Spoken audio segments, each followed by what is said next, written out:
बिस्मिल्लाहिर्रहमानिर्रहीम। अस्सलाम वालेकुम नाज़रीन, मैं हूँ आपका मेज़बान शहरियार अहमद और आप देख रहे हैं मेरा यूट्यूब चैनल ये पब्लिक है। नाज़रीन, आज मैं कुछ अदालती फ़ैसलों के हवाले से बात करूँगा जिनकी वजह से हमारे मुल्क को बहुत नुकसान पहुँचा, मुआशी तौर पर भी, अखलाकी तौर पर भी। और कई ऐसे फ़ैसले जिनमें मुजरिमों को बरियत हुई और उससे उनको और ताकत आई, तवानाई आई जराइम करने में। उनको ये एहसास हुआ कि हमारे मुल्क की जो अदालतें हैं वो बहुत हद तक जो है मुजरिमों की फ़ेवर में फ़ैसले कर सकती हैं। मैं ऐसे तो बेशुमार ढेरों ढेर केसेस ऐसे हैं जो मैं यहाँ सुना सकता हूँ, लेकिन मैं 1-2 केसेस का ज़िक्र करूँगा आज आपसे। सबसे पहला मैं ये चंद रोज़ पहले जस्टिस फ़ाइज़ ईसा के हवाले से जो सुप्रीम जुडिशल काउंसिल में हुकूमत ने एक उनकी नाअहली के लिए जो एक दरख़्वास्त भेजी थी, उसपे बड़ा वावेला होता रहा। फिर वो 9 माह 2 दिन के जो एक महफूज़ फ़ैसला था, उसको फिर अदालत-ए-उज़्मा की तरफ से जो है लोगों को बताया गया, उसको फ़ैसला किया गया और उसकी डिटेल जजमेंट आई है। तो जिसमें उसमें उन्होंने सरीना ईसा जो हैं, उनकी मिसेज़ हैं जस्टिस फ़ाइज़ ईसा की, उनको बिल्कुल वो भी बरी हो गई हैं और उनको क्लियर कर दिया है। जस्टिस फ़ाइज़ ईसा को भी क्लियर कर दिया गया है और इससे कतई नज़र कि उन पे कैसे-कैसे संगीन इल्ज़ामात थे, उनसे कैसे उनसे टैक्स रिकॉर्ड माँगा गया, कैसे उनकी दौलत का हिसाब-किताब किया गया।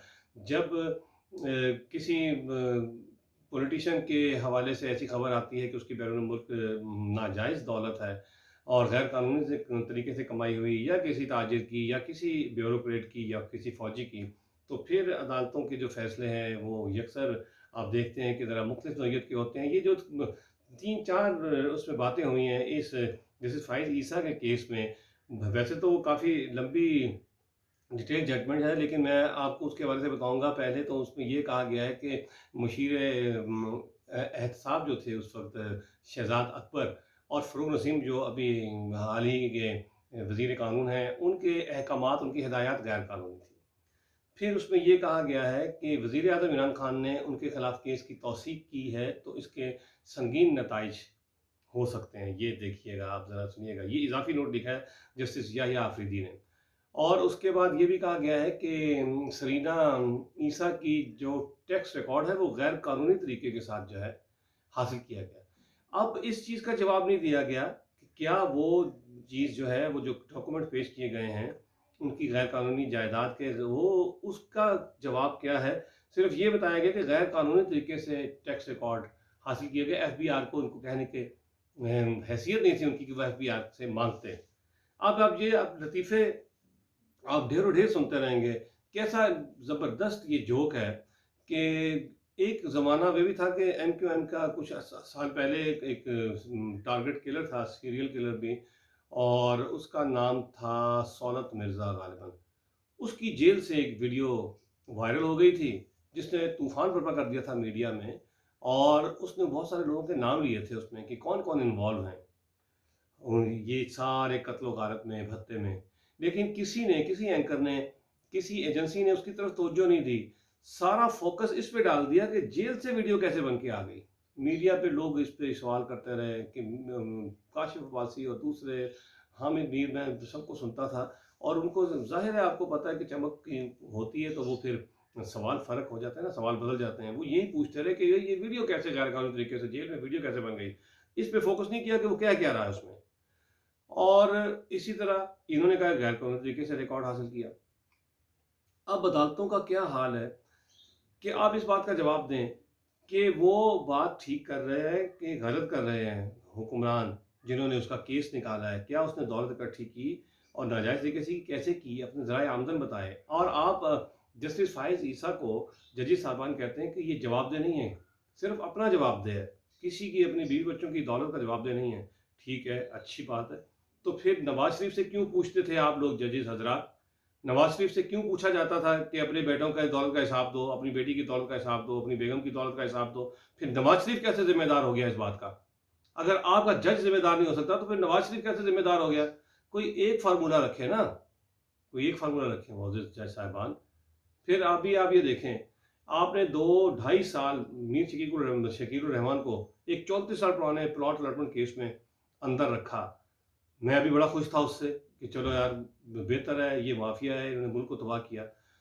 34 साल पुराने केस में आपने उसको अंदर रखा और अभी 2 ढाई साल के बाद उसको बरी कर दिया। मुस्लिम लीग नून के रहनुमा कमरुल इस्लाम, उसको साफ पानी केस में और उसके साथ 16 और जो मुल्ज़िमान थे उन सबको बरी कर दिया। अब नैब ने केस ही कितना कमज़ोर बनाया है खुर्शीद शाह का। खुर्शीद शाह भी कुछ सालों के बाद पीपल्स पार्टी के जो रहनुमा हैं वो घर पहुँच गए। तो ये कुछ हो रहा है हमारे मुल्क में। अगर तो उनके खिलाफ केस गलत बना, तो जिन्होंने गलत बनाया उनको अंदर करो, और अगर केस सही थे तो आपके जज साहिबान ने अगर गलत फैसले किए हैं और उनको बरी कर दिया तो इनको फारिग करो। हमारे मुल्क के साथ कब तक खिलवाड़ होता रहेगा, कब तक ये जलालत होती रहेगी हमारे मुल्क में। नाज़रीन, मैं आपके इंटरेस्ट के लिए एक बात बताऊं। कराची में एक एंटी स्मगलिंग स्क्वाड ने एक जगह छापा मारा, डिफेंस में 2 घरों में से 110 बाज, वो जो शिकार करते हैं, जो यूएई को देते हैं, अरब ममालिक में शहजादे खरीदते हैं, करोड़ों रुपए की मालियत के 110 बाज 2019 जनवरी या मार्च में बाजियाब किए। 3 बंदे पकड़े, उन्हें अंदर किया।